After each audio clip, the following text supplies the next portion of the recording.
Welcome back to the channel. This is Anthony, and I know we have a slightly different setup than we normally have, as I am traveling at the moment, so I'm just making do with what I have. But who knows, maybe you guys like this setup more than my normal one. But of course, today we're going to be talking about Chase and how they implemented new rules across all of their credit cards, so stick around as it may just affect you. Now, specifically, these new rules all apply to sign-up bonuses that we all know and love, so I wanted to make sure to keep you guys updated in case you guys might actually be affected by these rules. And the following cards that we're going to be talking about today specifically would be the Sapphire series, all of the Hyatt credit cards, the full selection of Marriott credit cards that Chase offers, not to be confused with the Amex branded Marriott Bonvoy cards, and also the co-branded United credit cards, and lastly the crowd favorite, which would be the IHG credit cards that are co-branded with Chase as well, which pretty much is the majority of the cards that Chase offers, so be sure to stick around as I'm sure it applies to you. So pretty much what Chase did was that they added new language and more specific language when talking about the sign-up bonuses, and kind of taking a page out of American Express's book when they talk about how strict their policies are for sign-up bonuses. So like I said, the first card we're going to be talking about is the co-branded Hyatt credit cards, which pretty much just says that if your card hasn't been open for at least 3 months, Hyatt and Chase reserve the right to take the sign-up bonus away for you at any time, which would pretty much be the points that you got from the sign-up bonus when you applied for the Hyatt card in your World of Hyatt account. And this pretty much goes for anybody that is doing an extreme level of credit card churning, which pretty much means that these are the people that are just signing up for the card, hitting the minimum spend, getting the sign-up bonus, and then just leaving it by the wayside and eventually canceling if they don't use the card anymore. So this rule was pretty much put into place to kind of de-incentivize people from doing that, as your points can actually be deducted if you only keep the card open for less than 3 months. So if you actually like this card and you're not only getting the benefit from the sign-up bonuses, but you do from daily spend as well, just keep the card open as long as you can, but for most credit card companies, they want to see at least a year of ownership before you cancel, as it doesn't look like you're just trying to game the system by getting the sign-up bonuses and never using it ever again. The second card we're going to be talking about is the co-branded Marriott Bonvoy cards. Like I said, this is specifically for Chase, so if you have an Amex branded Marriott Bonvoy card, then this probably doesn't apply to you, but Amex has their own set of rules that I won't be able to go into in this video today.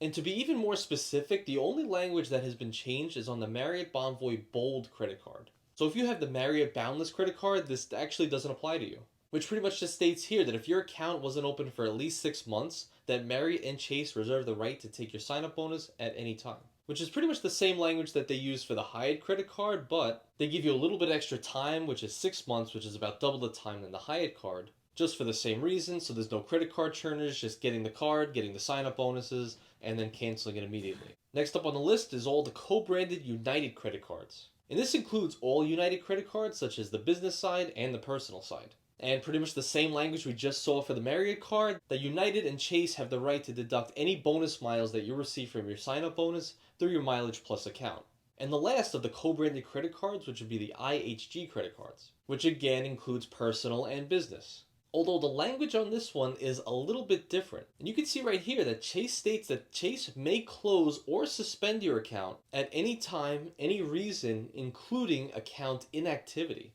which is a little bit scary language because we know that we just talked about all of the reasons why they're trying to dissuade people from being credit card churners, just signing up for the card, getting the bonus, and then never using the card ever again. But for a lot of us, we end up getting so many different cards that the benefits overlap and we end up not using some cards as much as others. So the fact that they could just cancel it for any reason whatsoever is scary in and itself, but they also say that due to inactivity, they could actually cancel your credit card. So in this case, if you have the IHG credit card, you might have to actually use it in some way, which a lot of people suggest to just have small bills on there every single month, such as like a Hulu or a Netflix subscription. So this way you just have little charges all throughout the year and you'll never be flagged for inactivity. And while you might think that's slightly inconveniencing you, I mean the sign-up bonuses that we do get from these cards greatly outweigh any of the downsides in my opinion. It definitely is just good to know what their language is so that we can't get flagged, and we're definitely aware of all of the reasons why we might be flagged in the future. And on to the last cards, which is the Chase Sapphire series. And while I can't necessarily find any language changes for the Sapphire Preferred or the Sapphire Reserve, it begs the question that in the future, it's very possible that they change the language like they did with the IHG credit cards, that they can actually cancel your credit cards for inactivity or for any reason that they have.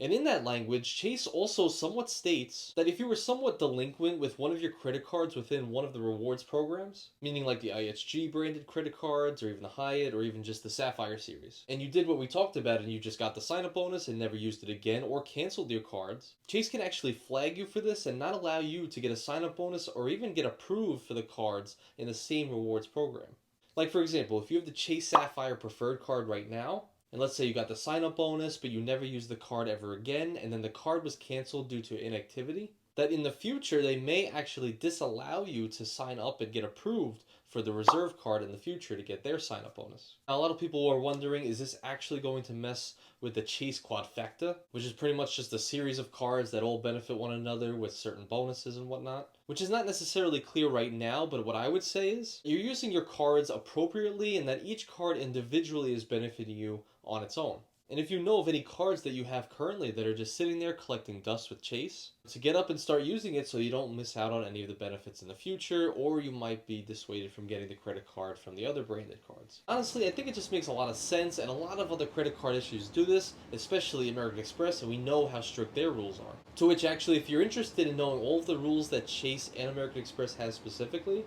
I'll leave a card in the corner right here so you can watch that. I did a full breakdown on all the rules. So this way you're up to date on everything that you need to know when you first apply for a card, or if you already have one of those cards today. So that's pretty much the updates, and I'll make sure to keep you guys updated if I see any new language. But honestly, at the end of the day, like I said, I would not worry, and as long as you're using your cards appropriately, and not being one of those credit card churners, which, let's be honest, I know we all are, these rules should really not affect you whatsoever. If you have any comments or new information, leave it down in the comments below, as I'd love to read all of them, as well as if you have any other topics that you want me to venture into in the future. But thank you so much for watching, and I'll see you in the next one.